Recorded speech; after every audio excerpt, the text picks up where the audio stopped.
හරිද? අපි අද කතා කරන්න යන්නේ උත්තර දර්පණයේ සිදුවන පරාවර්තනය සහ හැදෙන ප්‍රතිබිම්බ ගැන. අපේ channel එකත් subscribe කරන්න, ඒ වගේම like කරන්න වීඩියෝ එකට comment එකකුත් දාන්න. හරි. අපි බලමු උත්තර දර්පණයෙන් සිදුවන පරාවර්තනය සහ ප්‍රතිබිම්බ කොහොමද හැදෙන්නේ කියලා. එතකොට පළවෙනි එක තමයි අපිට ප්‍රධාන අක්ෂයේ දිගේ පැමිණෙන කිරණයක් කොහොමද පරාවර්තනය වෙන්නේ කියලා අපි බලමු. ප්‍රධාන අක්ෂයේ දිගේ කිරණයක් ආවොත් ඒ කිරණය කොහොමද පරාවර්තනය වෙන්නේ කියලා අපි මුලින්ම බලමු. එතකොට ප්‍රධාන අක්ෂයේ දිගේ කිරණයක් ආවොත් ඒ කිරණය පරාවර්තනය වෙලා නැවත ප්‍රධාන අක්ෂයේ දිගේම තමයි ගමන් කරන්නේ. ප්‍රධාන අක්ෂයේ දිගේ කිරණයක් පරාවර්තනය වෙලා නැවත ප්‍රධාන අක්ෂයේ දිගේම ගමන් කරනවා.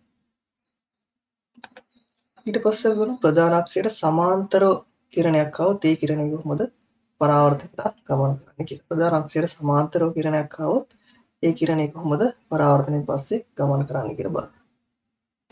මෙන්න මේ විදිහට ප්‍රධාන අක්ෂයට සමාන්තරව කිරණයක් ආවොත් ඒ කිරණය ඊට පස්සේ පරාවර්තනයට ගමන් කරන්නේ හරියට මෙන්න මේ වගේ නාභියේ ඉඳලා එන විදිහට තමයි පරාවර්තනයට ගමන් කරන්නේ. ඒ දර්පණේ නාභියේ ඉඳලා එන විදිහට තමයි පරාවර්තනයෙන් පස්සේ ගමන් කරන්නේ. මේ කිරණය හරියට නාභියේ ඉඳලා ආවා වගේ තමයි පරාවර්තනයෙන් පස්සේ ගමන් කරන්නේ.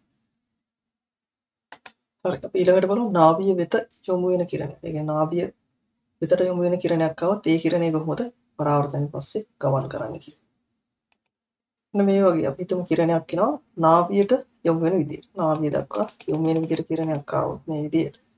කිරණේ පරාවර්තනයෙන් පස්සේ ගමන් කරන්නේ ප්‍රධාන අක්ෂයට සමාන්තරව ගමන් කරනවා. ප්‍රධාන අක්ෂයට සමාන්තරව ඒ කිරණය ගමන් කරනවා. හරි. අපි ඊළඟට බලමු වක්‍රතා කේන්ද්‍රය වෙත යොමු වෙන කිරණයක් ආවොත්. වක්‍රතා කේන්ද්‍රයට යොමු වෙන වගේ කිරණයක් ආවොත් ඒ කිරණය කොහොමද පරාවර්තනයෙන් පස්සේ ගමන් කරන්නේ කියලා බලමු. මෙන්න මේ විදිහට කිරණයක් ආවොත් වක්‍රතා කේන්ද්‍රයට යොමු වන විදිහට කිරණයක් ආවොත් ඒ කිරණේ පරාවර්තනයෙන් පස්සේ ගමන් කරන්නේ ආයෙත් මේ විදිහට මේ මාර්ගය ඔස්සේම නැවත ගමන් කරනවා. වක්‍රතා කේන්ද්‍රයට යොමු වන විදිහට ආවොත් කිරණය නැවත ආයේ මේ විදිහටම මේ මාර්ගය ඔස්සේම ගමන් කරනවා. හරි. අපි දැන් ප්‍රධාන කිරණ ටික අපි කතා කරා. අපි දැන් බලමු උත්තර දර්පණයකින් හැදෙන ප්‍රතිබිම්බය මොන වගේද කියලා අපි බලමු. උත්තර දර්පණයෙන් හැදෙන ප්‍රතිබිම්බය මොන වගේද කියලා අපි බලමු. හරි. අපි බලමු උත්තර දර්පණයකින් හැදෙන ප්‍රතිබිම්බය මොන වගේද කියලා. අපි වස්තුව මෙන්න මේ විදිහට නිල් පාටින් අපි දක්වලා තියෙන වස්තුව.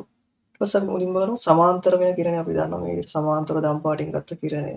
සමාන්තර આવොත් ඒක නාභිය හරහා එන විදිහට මේ විදිහට පරාවර්තන වෙලා ගමන් කරනවා. තව කිරණයක් අපි ගමු වක්‍රතා කේන්ද්‍රයට යොමු වෙන වගේ කිරණයක් ආවොත් ඒ කිරණය ආයෙත් වක්‍රතා මේ විදිහටම ආපු මාර්ගය ඔස්සේම ගමන් කරනවා.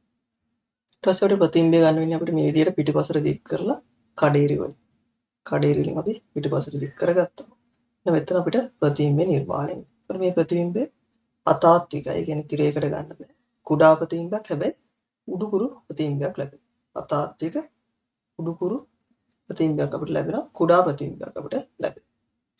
එතකොට උත්තර දර්පණයක වස්තුව කවර තැනක තිබුණත් අපිට ලැබෙන්නේ මෙන්න මේ වගේ ප්‍රතිබිම්බ. කුඩා අතාත්වික උඩුකුරු ප්‍රතිබිම්බයක් තමයි අපිට ලැබෙන්නේ. හරි එහෙනම් අපි අදට ඉවර කරමු.